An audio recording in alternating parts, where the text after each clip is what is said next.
Eu estava comentando que essa segunda oração de Paulo que nós vamos estudar hoje, a gente podia ficar uns 6 meses falando nela, tal a profundidade que ela tem. Mas vamos orar? Pai amado, Pai querido, em nome de Jesus, eis-nos aqui, buscando de Ti, Senhor, buscando ensinamentos de Ti, buscando, Senhor, profundidade de Ti. Pai, usa-me como seu instrumento. Não tenho capacidade nenhuma sem Ti, Senhor. Mas que aquilo que vier de Ti, que eu consiga passar, que eu consiga falar e que esses ensinamentos caiam no profundo de coração de cada um que está presente aqui, que veio voluntariamente buscar a Ti, buscar uma palavra de ensinamento. Em nome de Jesus, cuida de nós, Senhor. Direciona todo esse estudo. Direciona cada palavra e que o Senhor esteja à frente de cada momento aqui. Em nome de Jesus. Amém. Bom, meus irmãos, estamos estudando no livro de Efésios. Vamos falar o versículo que é o texto base. Vamos repetir todo mundo? E assim, habite Cristo no vosso coração pela fé, estando vós arraigados e alicerçados em amor. A gente vai falar muito sobre isso, o que é arraigados e alicerçados em amor, né? Então, o texto é de Efésios 3, 14 a 21, e fala... Deixa eu passar aqui.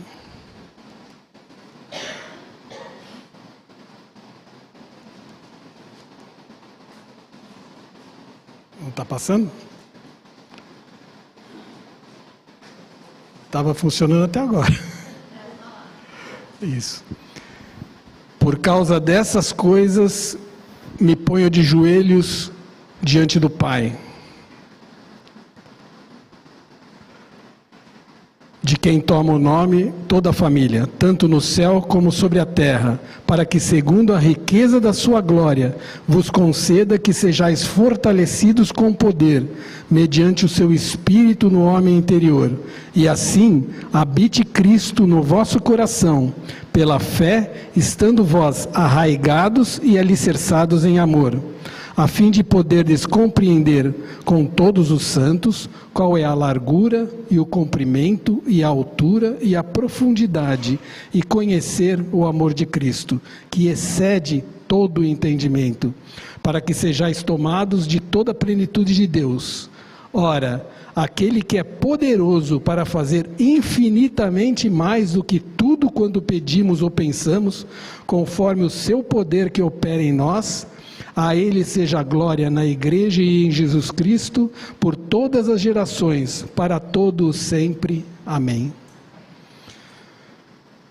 Incrível, né? Como em poucas palavras Paulo consegue colocar uma situação tão profunda, tão forte. E quando a gente estuda a primeira oração, aqui eu esqueci de passar, né? Quando a gente estuda a primeira oração de Paulo, lá em Efésios 1, de 15 a 23, a gente vê que ele enfatiza o quê? A necessidade de que a mente dos crentes fosse iluminada, né? Que a luz de Cristo viesse na mente dos crentes, para que a gente tivesse uma capacitação, né? Que os membros da igreja de Éfeso fossem capacitados. E essa oração ainda está aqui presente nos dias de hoje, porque nós precisamos da luz de Cristo para que a gente entenda a profundidade da palavra de Deus. Porque quanto mais se busca, mais ele vai acrescentando. Eu estava falando com o Marcos agora, e ele estava falando que já foi ministrado à igreja o livro de Efésios, mas agora quando ele está estudando novamente o livro de Efésios, Deus vai acrescentando mais e mais. E assim com todos nós, quando você busca, Deus vai acrescentando, vai revelando a sua palavra. A Bíblia é um livro que, se você lê conforme um livro comum, ela se torna um livro comum. Só que se você lê com reverência, orando e pedindo a revelação de Deus, vocês vão ver a diferença que faz. Então, nesse momento agora, Paulo muda o foco, né? Ele tira a ênfase do conhecer e muda para o ser. Então, o apóstolo, ele roga, né, ao Senhor que dote os remidos da riqueza da sua glória. O que é a riqueza da sua glória? Nós vamos falar um pouquinho sobre isso, que são os dons, né? Os dons que são outorgados por Deus e são dignos de que sejam praticados do caráter de Cristo. Então Paulo implora primeiro em favor da igreja, porque ele pede por 2 dons específicos, né? O poder do Espírito Santo, que está no versículo 16, e a presença permanente de Cristo, que está no versículo 17. Então, quando a gente tem esses dons, a gente pode obter 2 outras bênçãos, né? A compreensão do plano divino, e que está exposto nessa epístola claramente ali, e também o conhecimento do amor de Cristo. Então você vê o plano divino, o plano de salvação, o plano que Ele fez por nós, desde o início está exposto aqui, e também o conhecimento do amor de Cristo. E ele fala que é o amor que excede a todo entendimento. Como é que a gente vai estudar isso? Como é que a gente vai falar se ele excede a todo entendimento? Então a gente tem que estar muito próximo de Cristo, com o coração muito aberto, para que a gente possa entender, amealhar esse ensino, tudo aquilo que ele quer falar. Então, isso tudo que a gente está falando remete ao quê? A uma importantíssima finalidade, tanto o homem como o recebimento da plenitude de Deus. Esse é o desejo do pensamento do ser humano, né? Quando a gente atinge um limite, o limite de Deus, o limite que Deus quer, quando a gente atinge esse limite, a gente tem a plenitude de Deus. Isso é para agora? Não, mas você tem que crescer, momento a momento, passo a passo. E a oração é o ponto culminante ali da teologia de Paulo, né? Ela é considerada por muitos a oração mais ousada da Bíblia. Se você vê como é que a situação, o conteúdo histórico ali, o Paulo estava preso, estava algemado, estava pronto para ser levado lá pelo corredor da morte, né? E com o pé na sepultura, com a cabeça dele próximo da guilhotina de Roma, e ele em nenhum momento ele pede pelas suas necessidades pessoais ali naquele momento. Em nenhum momento ele pede para aquilo que as necessidades físicas, as necessidades materiais dele fossem mitigadas. Ele pede o quê? Iluminação, capacitação para os membros da igreja de Éfeso. Né? Roma podia o quê? Enjaular, podia prender a alma de Paulo, só que eles podia até manietar Paulo, podia amarrar ele de qualquer jeito, só que eles não podiam calar a palavra de Deus na boca de Paulo. Hoje a gente, por um espinho na carne, né? Quando você tem um probleminha qualquer, você já fica questionando as coisas de Deus. Já fica questionando se Deus está contigo ou não está contigo, que Deus está ouvindo as suas orações ou não está ouvindo as suas orações. Deus está sempre ouvindo as nossas orações, e Ele responde, nós vamos ver isso daqui a um pouquinho mais para frente. Então, a oração é a arma do crente. Essa é a arma que nós podemos usar contra esse mundo que jaz no maligno, esse mundo tenebroso, que quer nos afastar de Deus, que quer nos aprofundar. Você orando, o inferno cai. Então, o inimigo, ele tenta o quê? Confinar dentro de situações difíceis, situações complicadas, só que jamais ele pode obstruir o caminho do nosso coração, quando ele é um coração humilhado, um coração humilde, um coração direcionado para Deus. Então Paulo estava ali preso, só que ele não estava inativo. Estava preso, mas ele não estava parado. Ele estava realizando um poderoso ministério ali, que era o ministério da intercessão. E Paulo, em nenhum momento ele separou o ministério do ensino do ministério da oração. Paulo era um apóstolo que orava, né? A instrução e a oração caminham sempre juntas.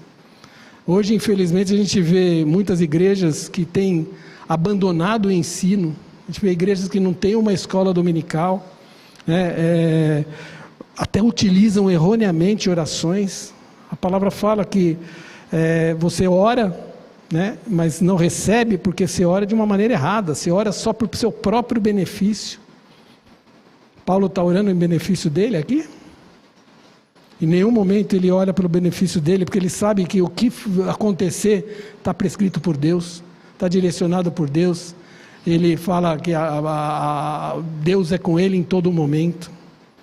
Então, a gente não pode separar a pregação da oração, né? A fé vem pelo ouvir a palavra de Deus, e a oração é a prática da fé. né? A gente tem que demonstrar que somos dependentes dele. Em todos os momentos nós temos que ser dependentes dele. E a gente tem que deixar isso bem claro. Não que Deus não saiba, que Deus conhece o seu coração, mas que quanto mais você busca a Ele em oração, quanto mais você coloca os seus problemas para Ele, Ele vai agir da maneira que Ele quer agir, e não na maneira que você quer que haja. Então, o preâmbulo da oração aqui, o início da oração, né, o prólogo da oração, ele fala assim: por esta causa me ponho de joelhos diante do Pai, de quem toma o nome toda a família, tanto no céu como sobre a terra, para que, segundo a riqueza da sua glória, vos conceda que sejais fortalecidos com poder, mediante o seu Espírito no homem interior. Então, Marcos pode me ajudar aqui. Quando a gente faz uma petição, né, o advogado, da parte, ele busca o quê? Fundamentar a vontade do seu cliente, as leis, né, as leis vigentes, é mais ou menos isso. Então, o advogado usa todo o saber jurídico dele para defender aquilo que foi revelado pelo seu cliente, aquilo que o seu cliente deseja. Na vida cristã, o preâmbulo indispensável da nossa oração, que aí se equipara a essa questão jurídica, é a revelação da vontade de Deus. Meu irmão, nós não temos nenhuma autoridade para pedir qualquer coisa que não seja da vontade de Deus. Quem somos nós? Se a vontade de Deus é perfeita, nós somos imperfeitos. Como é que você vai pedir uma coisa que não seja da vontade de Deus para a sua vida? Então a primeira coisa que você tem que fazer é buscar entender a vontade de Deus para a sua vida, para aquilo que Ele determinou para você. Acho que é o Salmo 51 que fala que Ele te conhece desde quando você era uma substância informe, e todos os seus dias Ele escreveu, quando nenhum deles ainda havia acontecido. Agora, você tem que viver esses dias, né? Na oração que a gente pede para a vontade de Deus que seja realizada, no Getsemane, Jesus falou, né, que se fosse possível que passasse dele o cálice, mas que antes de tudo fosse feito o quê? A vontade de Deus, a vontade do Pai. Então nesse início, nesse começo, nesse introito da oração, a gente aprende já 3 coisas que são bastante importantes. Então a postura de Paulo mostra o que? Reverência. Por essa causa me ponho de joelhos diante do Pai. Então, entre a primeira e a segunda oração, Paulo fala ali situações importantes acerca da grandiosidade do chamamento da igreja. Principalmente ali, como ele fala da unidade entre os gentios e os judeus. Então ele está criando uma comunidade nova. Então ele está estabelecendo entre o povo de Deus, entre o povo dele, que compartilhem as riquezas de Cristo. Então Paulo ele se sente ali impelido, né, a orar, porque os crentes fossem fortalecidos. Meu irmão, eu estou falando crentes, nós somos o quê? Então eu não estou falando crentes de Éfeso, não. Essa oração vale para hoje também. Então nós temos que compartilhar essas riquezas de Cristo. Que sejam fortalecidos, que tenham entendimento espiritual, a fim de que todas essas situações se tornassem experiências reais para eles. Como é edificante a nossa vida quando a gente tem uma experiência forte com Deus. Você já teve alguma experiência forte com Deus? As nossas esperanças, as nossas motivações, os nossos poderes, isso tudo está na nossa alma, e nós temos que combater a nossa carne, né? Então, os judeus, normalmente oravam de pé. Isso em Marcos 11, 25 e Lucas 18, 11 e 13 falam isso. Não vou ler para a gente ganhar um pouquinho de tempo aqui, porque tem muita coisa para ser falada. Então a Bíblia, ela não sacraliza ali a posição, né, a postura física com que a gente deve orar. É óbvio que a gente não pode ser desleixado, né? A gente não pode ser desleixado com a nossa postura física, mas que se prostrar de joelho era uma postura utilizada em ocasiões especiais, em circunstâncias excepcionais. E como eu falei, os judeus antes oravam de pé, mas Paulo se põe de joelho, né? E quando a igreja ora, a mão do Senhor onipotente, que dirige todo o universo, ela está em nossa ação. Ela entra com a sua providência na nossa história. Tem uma expressão que diz que quando o homem trabalha, mas quando o homem ora, é Deus quem trabalha. Tem um louvor também que fala, né, que todo trabalho é dele e o nosso trabalho é descansar nele. Aí fala, aí tem pessoas que falam, mas então está criando um bando de vagabundo? Não, a sua parte você tem que fazer, mas clamando para que a vontade de Deus seja feita na sua vida, que a vontade de Deus seja feita na sua situação difícil. Isso é reverência, isso é postura cristã, isso é você ter humildade e se humilhar perante Deus.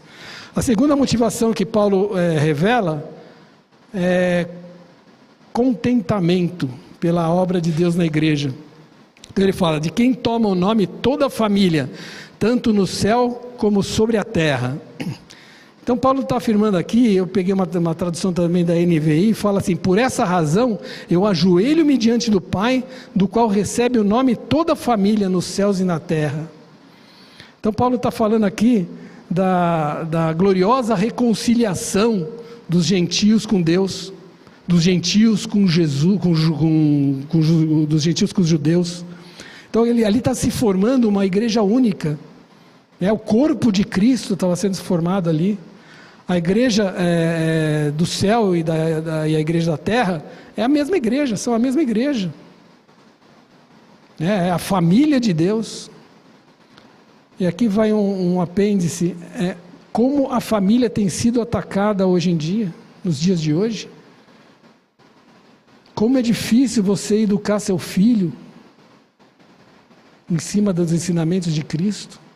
Porque você ensina na sua casa, ele vai para a escolinha, as coisas, se você não estiver muito atento àquilo que está sendo passado para o seu filho, desvirtua. Tomem cuidado com o que está sendo ministrado para os seus filhos. Porque em casa você cuida, você zela, você dá um alimento sólido, e depois, esteja atento. Então, o nome ali isso em Hebreus 12, 22, 23, fala que a igreja triunfante no céu como uma única igreja, né? Então o nome de todos os crentes, dos que ainda estão na terra ou estão no céu, está escrito num livro só, que é o livro da vida. É o seu nome que está lá escrito no livro da vida. Então Paulo se dirige a Deus como o quê? Nosso Pai, né? Nosso Pai. Então a ideia de Deus Pai é essencial para a gente, nesse ponto de vista do Novo Testamento, né, neotestamentário, porque isso é uma constante dentro dessa carta, é uma constante dessa epístola. Em Efésios 2, 18 e 19, o nosso acesso a Deus, ele é o que? Contemplado da mesma forma que um filho se achega ao Pai. Ele chega como? Ele chega com confiança, ele chega com intimidade. Então a questão do atendimento de Deus às nossas orações também se alicerça nesse entendimento, né? De você se achegar ao Pai com reverência, se achegar ao Pai com contentamento. Deve ser alegria para você poder se chegar ao Pai, chegar a Deus. Oração não é supermercado, não, que você vai só na gôndola e vai encher no carrinho. Oração é reverência. É você rasgar o seu coração, colocar para Ele as suas necessidades. Não é hora só de pedir. Isso nós estamos acostumados a fazer. Agora, você já glorificou a Deus, mesmo quando você recebe um não de Deus? Porque quando você recebe um não de Deus, é para a sua glória, é para o seu benefício. Porque Ele é onisciente, você não. Para você vê uma situação ali à frente dos seus olhos como um benefício. Só que Deus enxerga muito mais além do véu. Então, na Bíblia, Jesus ele nos incita a orar. Em Mateus 7, 7-11 fala: pedi e dar-se-vos-á, buscai e achareis, batei e abrir-se-vos-á, pois todo o que pede, recebe, o que busca, encontra, e a quem bate, abrir-se-lhe-á. Ou qual dentre vós é o homem que, se porventura o filho lhe pedir pão, lhe dará pedra? Ou se lhe pedir um peixe, lhe dará uma cobra? Ora, se vós que sois maus, sabeis dar boas dádivas aos vossos filhos, quanto mais vosso Pai, que estás nos céus, dará boas coisas aos que lhe pedirem? Veja, o nome do Pai, ele não saiu de nós, não emergiu de nós, ele veio do alto para nós. É um Pai assim, um Pai de todos, o único a quem tem a paternidade é vista com perfeição. É a Ele que a gente ora, é a Ele que a gente tem que dirigir as nossas orações.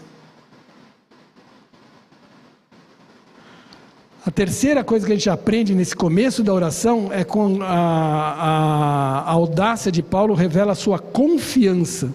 Então, para que segundo a riqueza da sua glória, vos conceda que sejais fortalecidos com poder, mediante o seu espírito do homem interior.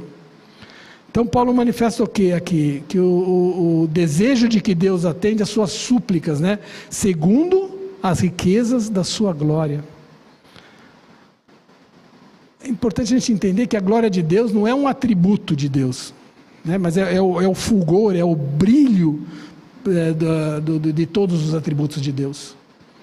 Paulo sabia que os recursos que Deus outorga, eles são ilimitados, são inesgotáveis. Então, a gente pode fazer pedidos para Ele, pedidos audaciosos.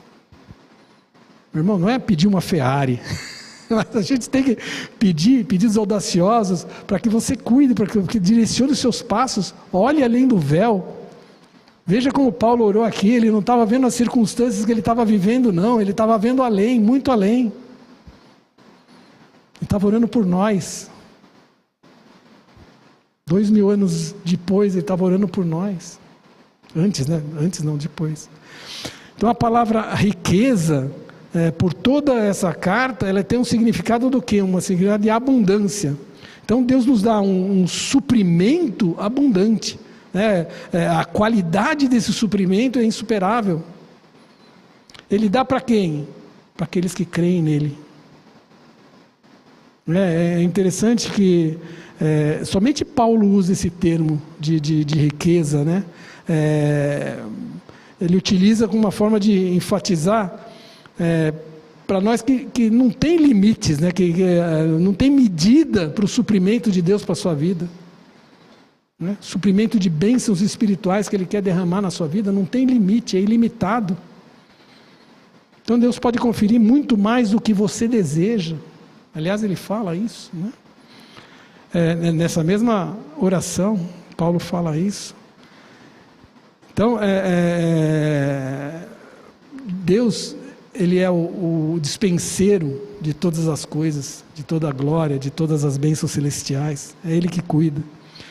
Então a glória de Deus, ele possui 4 elementos, né? A perfeição, porque somente Deus é perfeito. Ele quer compartilhar essa perfeição conosco. É lógico que isso é paulatino, é dia após dia, é resiliência, né? Você tem que aprender com os seus passos, com os seus erros, para que você vá se aperfeiçoando. Muitas vezes a gente pede perdão por um pecado, mas você tem que se arrepender daquele pecado genuinamente. Não é você, me arrependo que eu sei que errei e amanhã está fazendo as mesmas coisas. Lute contra o pecado, resistir ao pecado e ele fugirá de você. Então os que perseverarem com Cristo, eles receberão no final um corpo glorificado. A segunda coisa que a gente aprende é majestade, né? Somente Deus é rei. Somente Deus é rei e majestade. E Ele quer compartilhar essa majestade conosco também. Né? Lá na redenção, os que perseverarem com Ele vão reinar com Ele na eternidade. Em terceiro lugar, poder. Né? Só Ele que é onipotente. Ninguém mais tem todo o poder. O inimigo tem poder, mas quem tem todo o poder é o nosso Deus. O inimigo está debaixo dos pés de Jesus. Então a força desse poder, ele compartilha conosco abundantemente, né? Com os remidos e através do Espírito Santo, ele compartilha esse poder conosco. Aliás, esse versículo reza sobre isso, né? Não tem limite para o poder de Deus. Ele pode conferir, mediante a riqueza da sua glória, qualquer coisa para nós. Depois ele fala que do poder de Deus, é que sejais fortalecidos com o seu poder. O que é ser fortalecido com o poder do Onipotente? Então, quando Deus ilumina a nossa mente, a gente pode ter conhecimento dessa magnitude de Deus, do poder de Deus. Você já pensou nisso? O que é o poder de Deus? É muito fácil a gente chegar e falar, Deus é onipotente. O que significa esse onipotente? Qual é a força que gera nisso na nossa vida? Qual é a confiança que você pode ter num Deus onipotente? Então, quando Deus ilumina a nossa mente, a gente vê que esse poder que opera em nós, nos crentes, assim como operou em Jesus ao ressuscitá-lo, a colocar ele sentado à direita de Deus Pai e dar a ele um nome que é sobre todo nome, na terra, nos céus, embaixo da terra, Jesus possui o quê? A gente vê que ele possui um domínio do universo, um domínio absoluto sobre todas as coisas. Tudo está debaixo dos pés dele. E é nesse ponto que a gente consegue aprender que é esse poder que conduz a gente a uma iluminação espiritual. Esse versículo está nos ensinando que o poder atua em nós subjetivamente, atua através do quê? Sempre através da operação do Espírito Santo. Nós não temos poder nenhum, se não for o Espírito, que aí nós vamos ver um pouquinho mais para frente, quando ele habita em nós, no nosso homem interior, ele conduz esse poder. Então ele atua subjetivamente no homem, no íntimo do homem, e assim ele pode produzir todas as coisas que Paulo está pedindo nessa oração. Veja a quantidade de coisas, são 7 passos, ele pede força eficaz. Então força eficaz nos crentes, ele produz o quê? A vontade de Deus. A vontade de Deus na sua vida, na minha vida. Ele é o prumo da nossa maturidade espiritual. Por isso que fala que quanto mais você estuda, quanto mais você busca, mais ele vai te revelando, mais você vai amadurecendo espiritualmente. Em Ezequiel tem uma passagem que a água bate no tornozelo, a água bate no joelho, a água bate no quadril, e depois a água supera as cabeças. Água no tornozelo significa a sua conversão. Quando você está lá com a aguinha no tornozelo, muita gente fica contente com essa água e quer parar ali, porque ele pode andar para onde ele quiser, ele está no controle da situação. Quando a água bate já no joelho, já fica mais difícil, mas ele ainda está controlando a situação, para ele está bom, vamos parar por aqui, porque eu não quero me aprofundar mais. A água no quadril gera mais dificuldade. Agora nós não, nós queremos estar submersos na água do Espírito Santo, para que a gente possa ser alimentado cada vez mais, ser dirigido por Ele, a nossa força se esvai ali, e você é levado pelas águas, pelo Espírito Santo. É isso que a gente tem que buscar, ser submergido nas águas do Espírito Santo e deixar Ele levar para onde a gente quiser, para onde Ele quiser. Por enquanto que você acha que você está conduzindo alguma situação, você está errando. Mas quando você deixa Deus conduzir, Ele é perfeito. Então nos torna a habitação do Espírito Santo. O Espírito Santo está operando em nós a transformação do nosso caráter, buscando ser semelhante ao caráter de Cristo. Isso é muito interessante, que você é a figura do batismo, né? Quando você é submerso como homem anterior, e depois é imerso como homem novo. Esse homem interior é dotado de todas as situações que estão em Gálatas, lá depois eu vou falar sobre isso, mas o homem interior é aquele homem pecador, aquele homem que tem um caráter fútil, mas quando você emerge com um novo caráter, é aquilo que Deus quer, que Deus quer que você, Ele muda todas as suas, todos os seus erros em virtudes. Você é um novo homem, formado conforme o caráter de Cristo. Não que você vai ter o caráter de Cristo, mas você vai conseguir trabalhar junto com o Espírito Santo, o seu coração, o seu homem interior, para que você chegue ao caráter de Cristo, à estatura do varão perfeito. Então, a terceira é nos ensinar a amar com o amor de Cristo, esse amor que excede todo o entendimento. Se você não buscar entender o que é o amor de Cristo, você não vai conseguir amar nem o seu próximo. O amor de Cristo, ele excede todo o entendimento. Você não consegue entender o quanto, como Ele que pode te amar, você sendo tanto pecador, se errando tanto. Mas o amor de Cristo excede a todo entendimento. Plenitude de Deus. E eu vou acelerar aqui, que senão a gente vai ficar... Plenitude de Deus, esse é o poder de Deus colocando o infinito no finito. Nós somos finitos e Ele coloca o poder dEle junto com o Espírito Santo habitando em você, o infinito, todo o poder dentro de você que é finito. Então, através dEle a gente pode ser cheios da plenitude de Deus. A quinta seria bênção sem medidas. É esse poder que é capaz de fazer extraordinariamente mais do que você, do que você pede, do que você pensa. Seus planos são muito menores do que os planos de Deus para a sua vida. A gente tem que valorizar isso, meu irmão. Deus planejou a sua vida com planos extraordinários e você fica no mínimo, no superficial. Aprofunde na vontade de Deus, busque a vontade de Deus para a sua vida, busque aquilo que Ele planejou para a sua vida, para que você possa andar altaneiramente, como diz lá em Abacuque. Sexta, vida cristã absoluta, no presente e no futuro.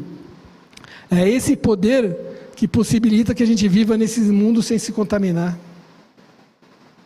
Que é difícil, meu irmão. Nós recebemos setas inflamadas do maligno a cada momento na nossa vida. Se você não estiver embraçando o escudo da fé, e isso vai ficar lá para Efésios 6, essas setas atingem e te derrubam. Mas quando você está com a armadura de Deus, nada pode te abalar, nenhum vento. Você tem raízes como o cedro do Líbano. E nós vamos falar sobre isso não, que é profundo, não quero dar o insight. Mas a natureza de Cristo, as perfeições de Cristo, a santidade de Cristo, tudo é alicerçado nesse poder. Que agora ele passa a ser vigorado no seu interior, no seu homem interior. Por último, o poder de Deus. Esse poder não vem de nós. Esse poder pertence a Deus. Da mesma maneira que a salvação não vem de nós, é dom de Deus, esse poder é feitura de Deus. Ele é feito por Deus. É o poder que Deus faz de nós o que nós somos. É esse poder que nos leva a fazer aquilo que a gente quer, que a gente não quer. Como Paulo fala, aquilo que eu não quero, eu faço. Agora, aquilo que eu quero, eu não faço. Então, é esse poder que faz você fazer aquilo que você quer e não aquilo que você não quer. Porque nós somos falhos, meu. Se a gente deixar agir pela nossa mente, misericórdia de nós. Então, nessa oração, as petições de Paulo, a gente pode assemelhar como degraus, né? É uma escada que você vai subindo, só que essa escada é toda entrelaçada. O degrau que você está, ele é amarrado com o degrau de cima e complementa o andar de baixo. Então, cada degrau que você sobe nessa oração, ele está intrinsecamente ligado com o outro. Então, o ponto culminante dessa oração é no versículo 19, quando ele fala assim: para que sejais tomados de toda a plenitude de Deus. Plenitude de Deus. Plenitude de Deus, seja tomado, você sendo tomado de toda a plenitude de Deus. Essa é a oração, não é uma oração ousada? É essa ousadia que nós temos que ter. Porque Porque se os planos de Deus são maiores que nossos planos, se a gente não se achar digno de ter a plenitude de Deus, como é que você vai crescer? Nós somos falhos, nós somos pecadores, somos tudo aquilo que a gente sabe, mas os planos de Deus são maiores para a nossa vida. Ele espera muito mais de nós do que nós mesmos esperamos. Por isso que a gente tem que buscar a vontade de Deus, porque se a gente buscar a sua vontade, não anda, né? O que você acha que Paulo está pedindo para Deus? Alguém quer responder essa pergunta? O que Paulo está pedindo com Deus, a plenitude de Deus? Difícil, né? Difícil alguém falar alguma coisa sobre isso. Então Paulo pede por poder interior. Então fala assim, no 16, para que segundo a riqueza da sua glória vos conceda que sejais fortalecidos com poder, mediante o seu Espírito no homem interior, e assim habite Cristo no vosso coração, pela fé, estando vós arraigados e alicerçados em amor. Então Paulo não está pedindo ali para que as circunstâncias que ele estava vivendo fossem alteradas, não. Nem a dele, nem a dos outros. Ele está pedindo por poder. Ele está pedindo, a preocupação de Paulo não eram com as coisas materiais. A oração dele são por coisas espirituais. A maioria das orações que a gente vê hoje são centradas no homem, na busca imediata da bênção. A gente quer dar ordem para Deus. Senhor, faça isso, faça aquilo. Quem somos nós para falar isso? Senhor, seja feita a sua vontade. Jesus falou, né? Se for possível, passe de mim esse cálice, mas antes de tudo, seja feita a sua vontade. A vontade de Deus é perfeita, e não a nossa. A gente pode falar para eles, assim, você vai interceder por um doente, você fala, Senhor, entra com a sua cura. Por favor, se for da sua vontade, entra com a sua cura. Mas antes de tudo, seja feita a sua vontade. Porque o que está acontecendo é plano de Deus. Mas a gente tem que interceder. Deus gosta da nossa intercessão. Então a oração de Paulo, ela é específica, é direta. Ela não divaga, ela não usa expressões genéricas, né? A gente perdoa a abundância dos nossos pecados. Não, peça pecado por pecado, elenque. Você sabe. Eu não me lembro. Lembra sim. Você se esconde de você mesmo. Mas se você começar a falar, você vai elencar cada pecado que você cometeu e pede perdão especificamente. Vai demorar a noite inteira, mas faça isso. O poder, ele é concedido pelo Espírito Santo, né? E a gente não pode enfrentar. Então a presença do Espírito, isso é importante, porque a gente entenda que a presença do Espírito na nossa vida, é lógico que é a evidência da salvação. Isso está em Romanos 8, 9, o pastor acho que falou isso a semana passada. Só que o poder do Espírito Santo é a evidência que nós somos capacitados para viver. Então a presença do Espírito, ela é a evidência da salvação. Só que o poder do Espírito em nós, ele nos capacita para viver. Então Jesus, ele realizou esse ministério na terra com o poder do Espírito Santo.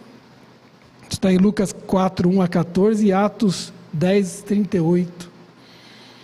A gente vê que no livro de Atos tem 59 referências ao Espírito Santo.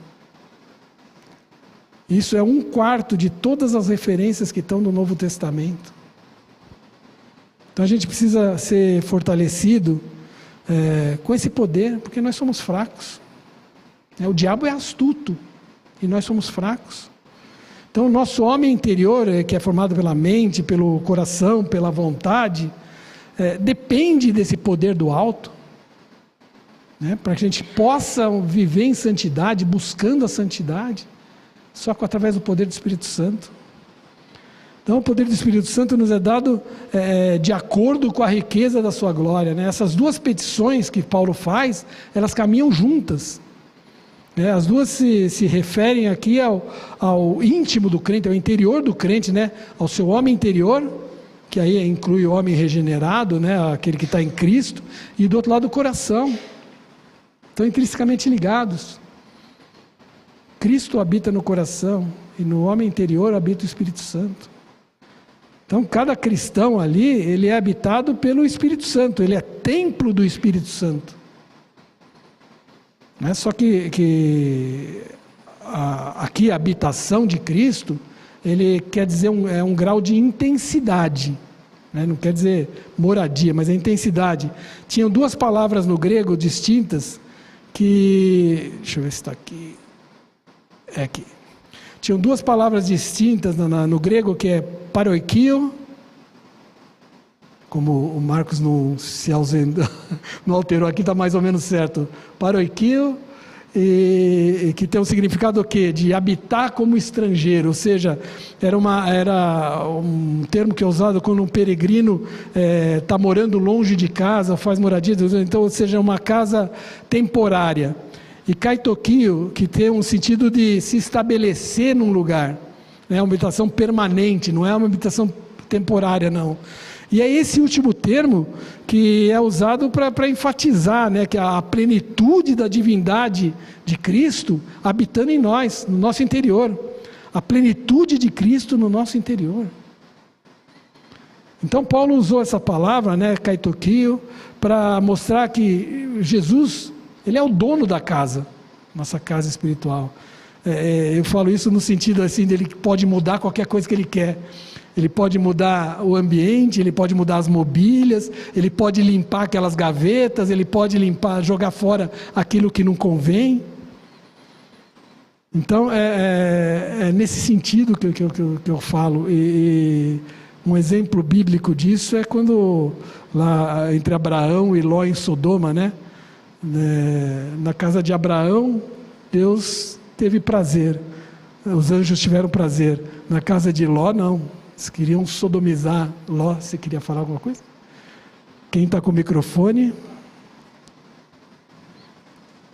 Aqui, ó.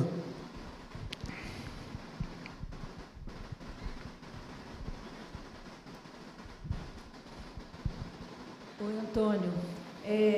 Essa expressão aí é o grego, né? Grego. Que você colocou é muito interessante a gente analisar, porque também essa habitação temporária era como o Espírito de Deus também agia antes de Cristo, né? Então, eu quero uma confirmação dos nossos professores, porque a gente vê que homens de Deus, eles eram tomados pelo Espírito Santo em dadas circunstâncias, depois não mais. E debaixo da graça, com Jesus, com o Espírito Santo em nós, ele é uma habitação permanente, que aí é a segunda expressão do grego, não é isso? Tá certo, mas eu vejo até um pouquinho mais além que isso, porque Deus não se arrepende com o que Ele faz.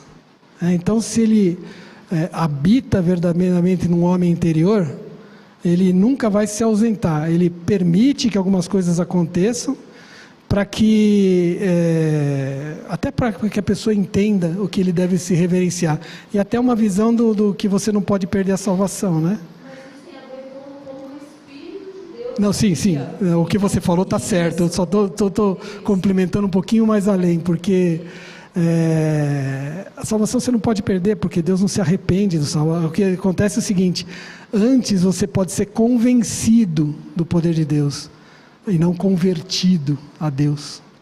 Mas está certo o que você colocou, não estou questionando, não. Então, é lógico que uma coisa é você ser habitado pelo Espírito Santo, a outra coisa é você ser cheio do Espírito Santo. Coisas completamente diferentes. Ou seja, o Espírito residente, uma coisa ele é ser residente da pessoa, outra coisa ele é ser presidente da pessoa. Uma coisa ele está no governo, outra coisa ele está só superficialmente, mais ou menos isso. Então o coração do crente, ele é um lugar do quê? De habitação de Cristo. Ele está presente, e não está presente só para consolar, para animar, não, mas ele está presente para reinar no nosso coração. Em alguns, Jesus está apenas presente superficialmente, só que em outros ele é proeminente. E é nessa proeminência que nós temos que viver. Mais ou menos o que você falou, né? De que lado que nós estamos? De que lado você está? Você ainda tenta reinar? Ou você deixa Deus reinar? Então, se Cristo está plenamente no seu coração, algumas coisas não podem estar. E aqui tem uma passagem em Gálatas 5 que fala mais ou menos o que você não pode ter. As obras da carne são conhecidas e são prostituição, impureza, lascívia, idolatria, feitiçaria, inimizade, porfia, ciúme, ira, discórdia, disenção, facção, inveja, bebedice, glutonaria e coisas semelhantes a esta, a respeito das quais eu vos declaro, como já outrora vos preveni, que não herdarão o reino de Deus os que tal coisas praticam. E aí ele quer mudar todas essas situações para as virtudes do caráter de Cristo, né? Que é alegria, amor, alegria, paz, longanimidade, benignidade, bondade, fidelidade, mansidão e domínio próprio. Contra estas coisas não há lei. E os que estão em Cristo Jesus crucificaram a carne com as suas paixões e concupiscências. É fácil crucificar a carne? Quem acha fácil? Então a oração de Paulo, ela é uma súplica por aprofundamento.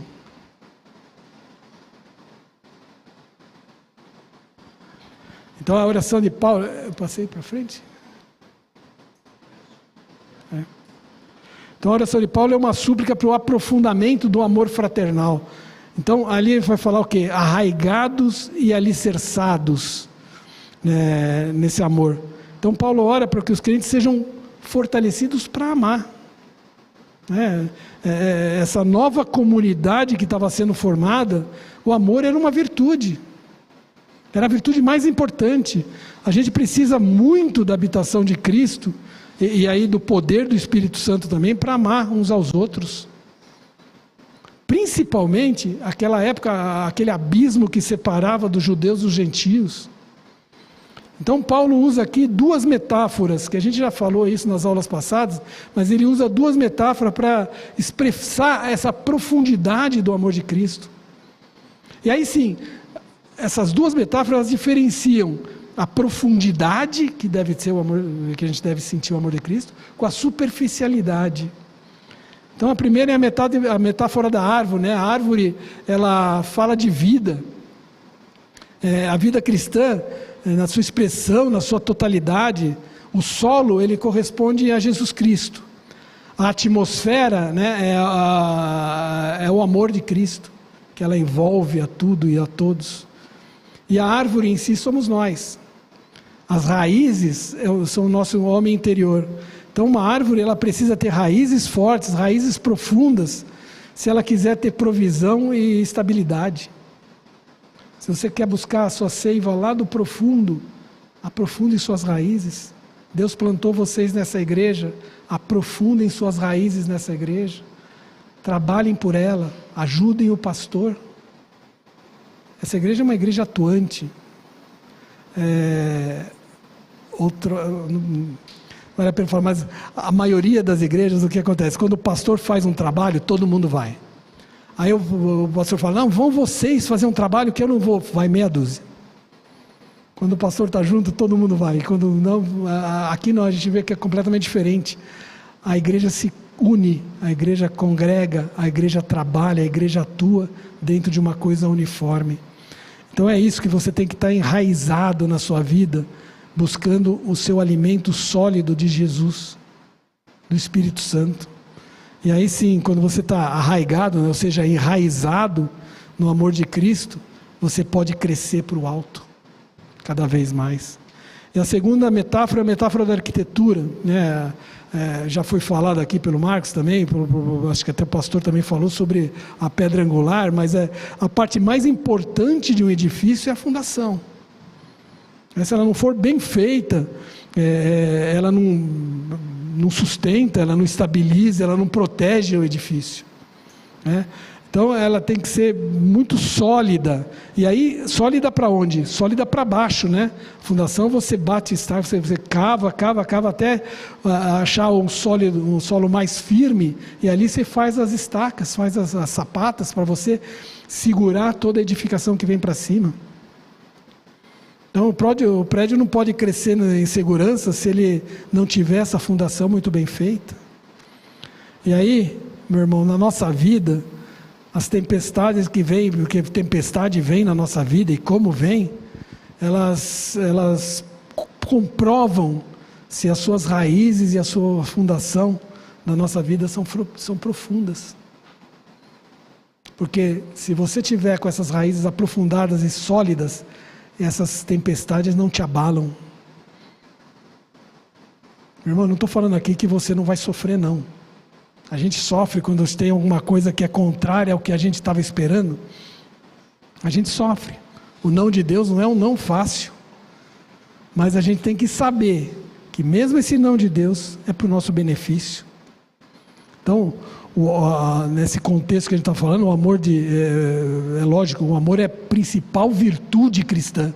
Isso está em 1 Coríntios 13, de 1 a 3. E amar é fácil, meu irmão? Tudo suporta, tudo crê, tudo espera, nada, não arde em ciúmes. Não é fácil amar, não. Mas é uma virtude cristã que nós temos que alimentar na nossa vida, né? Veja para o outro lado, o amor de Deus, que é um amor ilimitado, é fácil Ele amar a nós pecadores? Graças a Deus que Ele é longânimo, graças a Deus que Ele trabalha na nossa vida procurando transformar a nossa vida. Então o amor ele é evidência desse nosso discipulado. O amor é uma condição precípua para a gente fazer a obra de Deus. João 21, 15 e 17. O amor é o cumprimento da lei, 1 Coríntios 10, 4.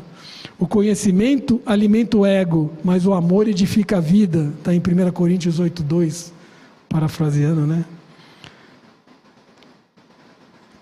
Tá chegando. A oração de Paulo, ela é uma súplica pela compreensão do amor de Cristo. Então, a fim de poderes compreender com todos os santos qual é a largura, o comprimento, a altura e a profundidade, e conhecer o amor de Cristo que excede a todo entendimento. Então, Paulo agora passa para falar sobre, ele deixa de falar do nosso amor ao próximo para falar do amor de Cristo por nós. Então, a gente precisa de força e poder para a gente compreender esse amor de Cristo. Então aqui, né, nesse versículo, a ideia central vem de dois verbos, né? Compreender e conhecer. Então compreender, que a gente possa compreender com todos os santos qual é a largura, a profundidade, e conhecer o amor de Cristo que excede a todo entendimento. Então a primeira, compreender, ela sugere o quê? Uma compreensão intelectual, né? Ela parece que você estuda e você consegue compreender uma determinada situação.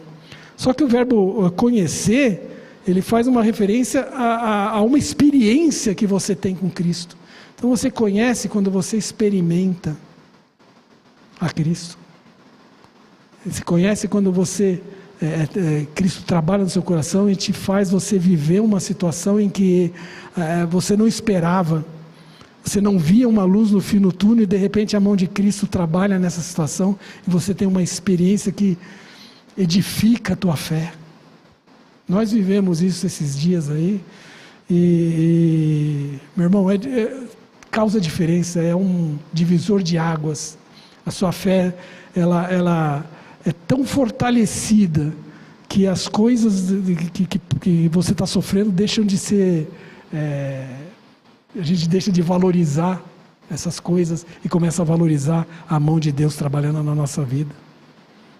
É uma experiência magnânima, né? Então, a súplica aqui, ela implica que nós crentes tenhamos conhecimento, não é um conhecimento qualquer, não, é um conhecimento objetivo desse amor de Cristo, Que a gente possa ter uma profunda experiência com Ele. É isso que Paulo está clamando aqui, para que os crentes tenham uma profunda experiência com Ele. Está clamando por nós aqui hoje, para que todos nós tenhamos uma profunda experiência com Cristo. Então a oração de Paulo é para que a gente compreenda o amor de Cristo na plena dimensão, né? Ele fala em comprimento, largura, profundidade. Alguns teólogos falam que isso tem um significado da cruz também. Só que essa situação, ela denota o quê? Que é impossível a gente mensurar esse amor. É impossível você qualificar esse amor, tal profundo e tal grandioso que ele é.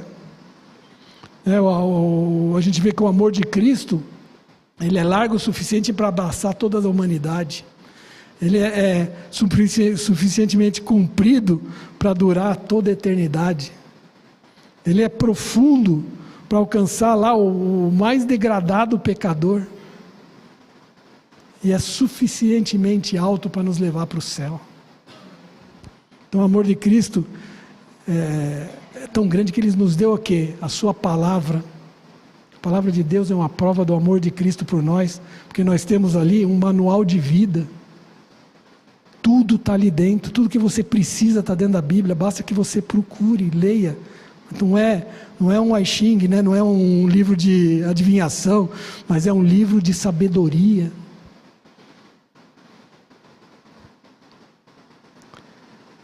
O salmista diz assim: vinde, ouvi todos vós que temeis a Deus, e vos contarei o que tem feito Ele por minha alma.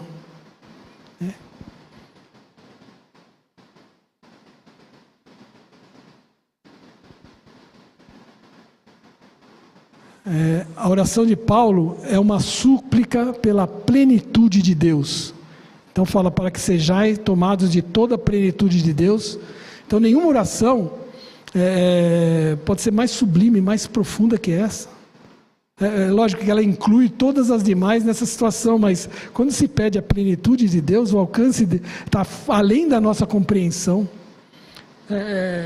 Na carta de Efésios tem citações, tem expressões trinitárias, né, que falam da Trindade.